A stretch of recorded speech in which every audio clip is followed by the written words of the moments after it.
Well, good evening, everybody. I just want to start by welcoming you to the 101st annual meeting of the electors of the West Bend Joint School District number 1. And the format of this meeting is different than a typical school board meeting, and that's because this isn't a school board meeting. This is actually the meeting of electors. And so if you registered in the back of the room as a resident, you get to vote. And I'm going to be asking for several votes tonight, and so I'm going to be putting you to work. And when you vote, I'll ask you to vote by voice. If the vote is close, I may ask you to stand for a yes or stand for a no, so that your vote can be counted. So we'll begin. Again, I've called this to order. So the next item on our agenda would be to approve the agenda, and in the packet that you were given, it has the agenda.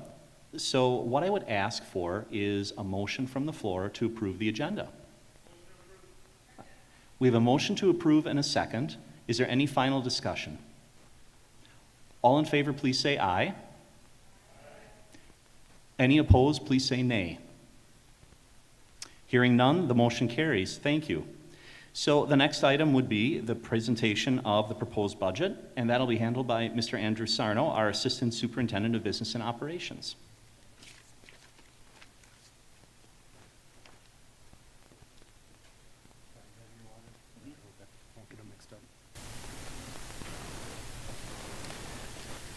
Thank you for this opportunity, and as President Zweigert indicated, this is a meeting for the community, hence why we're positioned just a little bit different this evening. I do appreciate the opportunity to share this information with you.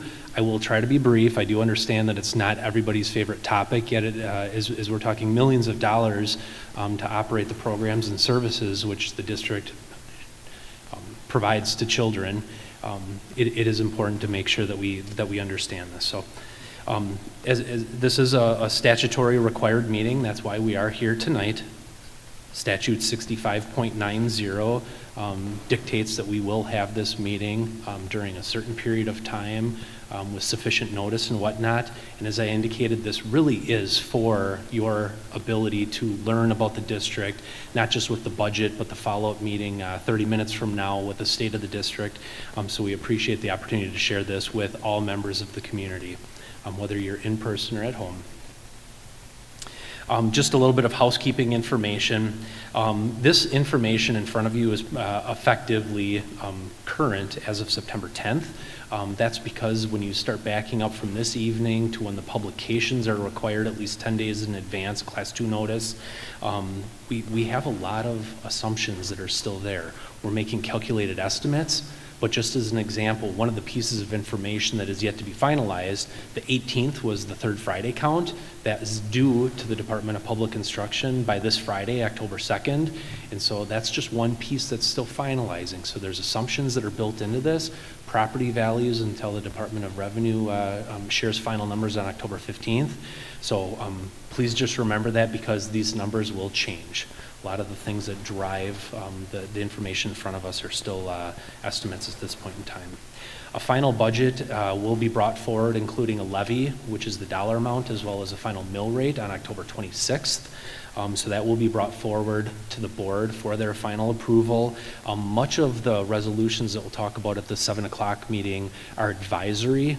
There's one piece that is binding, and we'll talk about that at that point in time. It's a note, but we will be bringing this final information to the board on October 26th.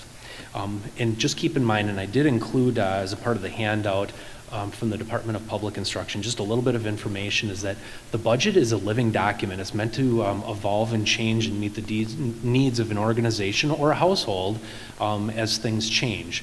And so between now and then October 26th and then by June 30th, I believe that we will be bringing an amended budget forward. We did it this last year in June, and I would estimate that things will change and we'd be bringing an amended budget this spring, as we typically do. Just what is all included in the packet this evening, I have what I call the shell, and that's an 11 by 17 paper. It talks about the two agendas tonight, a little bit of information about us, On the back, I like to celebrate kids. This is why we're here. This is why we do what we do. So just a few of the graduation pictures from both East and West from this past summer.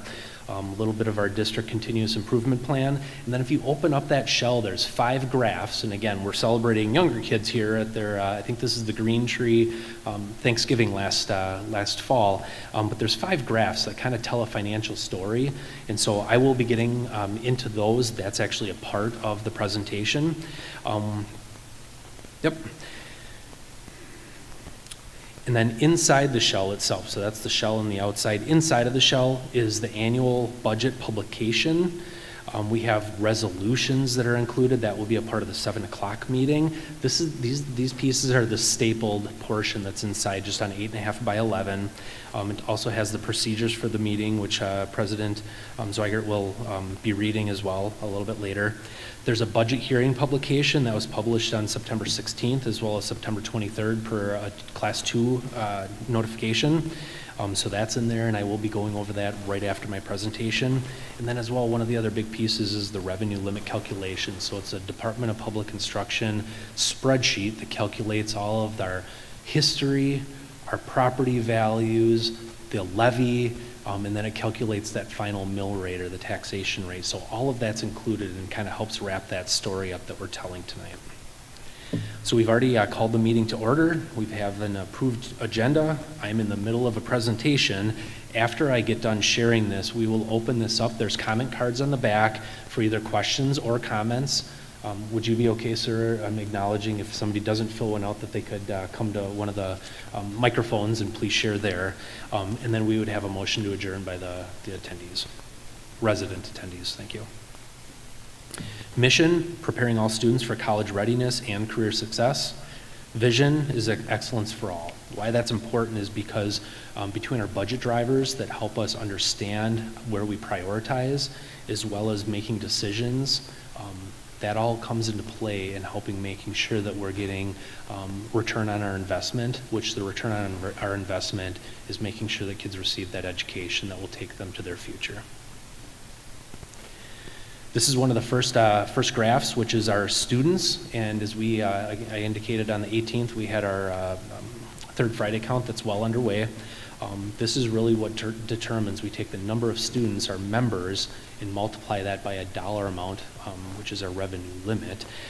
But it's estimated in the third Friday count, as well as our summer school. And this, like I said, this is our membership. It's not necessarily our enrollment, the butts in the seats, like I call it. It's all of those residing in the district. And the reason I say that is because open enrollment does fluctuate in and out, so it's actually the residents of the district plus that summer school count. We do have a little bit of a declining enrollment that's expected to continue for another 5 or 6 years.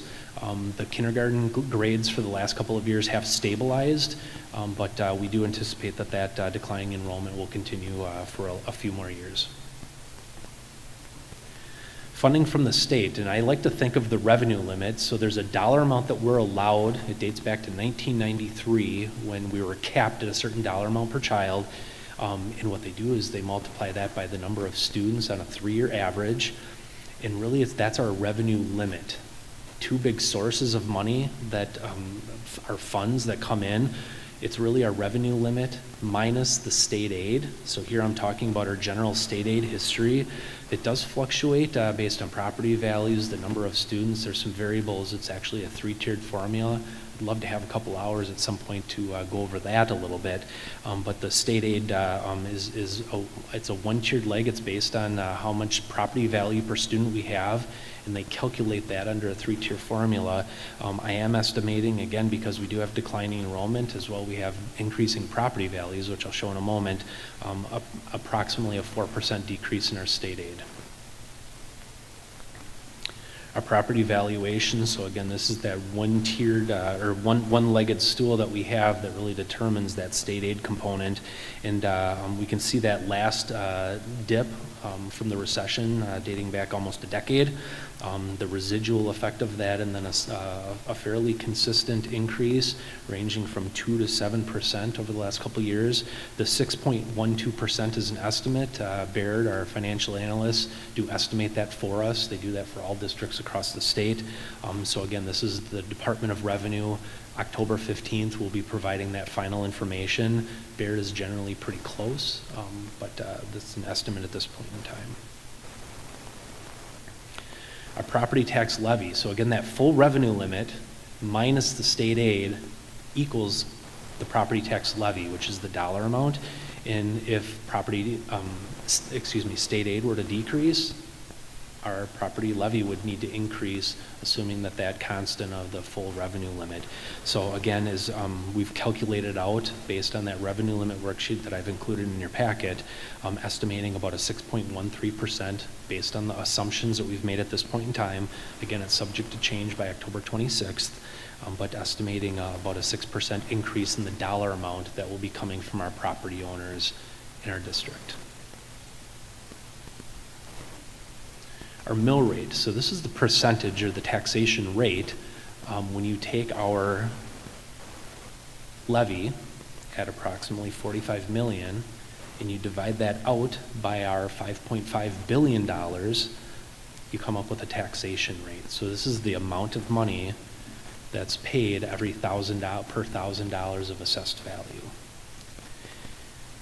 For 3 years in a row now, as proposed, and again, subject to change, but as proposed, taxation rate being the same at $7.97 for the third year in a row.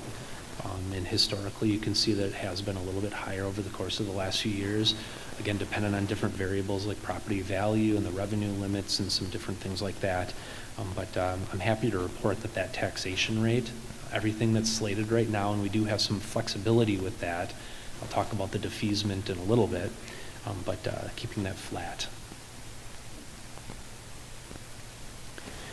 We've gotten through those graphs that I kind of shared, and that tells a little bit of the financial picture, and we'll see that in a moment when I go over the publication with some highlights and some notes that I included dating back to the September 14th meeting. We went over it in pretty good detail. But this meeting is required to have a few additional, I'll call them supplemental and required information. We'll talk about fund balance, or what private sector calls equity, existing debt, statutory debt, so how much we have versus what we could incur. Our OPEB, which is called our other post-employment benefits. We have that in a designated trust. I have to give a little bit of an update on that. Our community services fund, which is another fund, 80. These are things that we do outside of a typical school day with children. Could be adults, but we only have children in these services right now. And then as well, I just want to talk about some assumptions and whatnot leading into that October 26th meeting. So our equity, or our fund balance, this is a sign of fiscal health by school districts, as well as by other organizations, whether it's the debt rating agencies and whatnot. We do have a board policy 646 that talks about a policy fund balance being between 14 and 18%, and we are within that range right now. Likewise, though, one of the reasons that we do have that, it's not just for fiscal health, but it's for meeting any unforeseen needs, any expenditures that might arise that we don't have budgeted, but it's also for cash flow. And so a large piece of that is making sure that we're able to meet our financial obligations, because the money coming in as revenues does not always equate to the money going out as expenditures. So there is a point, last year we had a line of credit for $2.5 million. We used it for the period of about 6 days. We had a payroll on a Thursday, and we got a large chunk of money in from the state on a Monday. So we needed, for just that short of a period of time, we're going through an estimate right now of what we might need for the current year, and I would anticipate that we're going to be bringing that forward for board approval coming in October, maybe early November. So I do anticipate needing that cash flow for 2021. Our current fund balance is at 18%. That was as of June 30th or July 1st. That snapshot in time as a part of our audit from this past year. It does include $2.25 million, what we're calling the Jackson Trust, which is if we ever did anything down at that building or down in that community with a school, we could use that. It's in a reserved account specifically for that item. We are also self-funded, and so with our health insurance, and we do also include $3.2 million of reserved for any future losses where any of those claims or actual use of health insurance would exceed what we collect on an annual basis. Audited fund balance allocations will be brought forward. That's actually a part of the audit, and it will be brought forward either in October or November for formal board acknowledgement and approval. Our S&P, or our Standard & Poor's rating right now, is a AA negative, which is actually a positive thing. It's the top tier of their rating matrix. I did include that in the link. Like I said, it's just really important to have a solid financial health. And as we look at our existing debt, you can see that in the favorable, at the point of time where that debt was sold, that it was very favorable interest rates because of that debt rating. A little bit of information. We've gone over a lot of this in detail. I know this last spring, even last fall, but our debt as of July 1st, 2020, we had a little bit of discussion on the 14th, 2 weeks ago about this, but that information that I did share with the board actually took off some interest payments because those were already made. So this may vary because it's as of July. I want to make sure we stay with that snapshot. But our principal, non-referendum principal and interest is about $3.5 million. Our referendum, which is community approved debt, is about $22 million. But we can take off already defeased amounts, so we've levied dollars that will be used for that referendum debt, $8.25 million. There's another $2.25 million as a part of the current year budget, but total outstanding principal and interest right now of the district is $25 million. What's our debt capacity? It's 10% of our total property values, which is $5.5 billion. So technically our district could incur $558 million, almost $559 million of debt. Again, when you take a look at our $25 million of debt, we're significantly under that.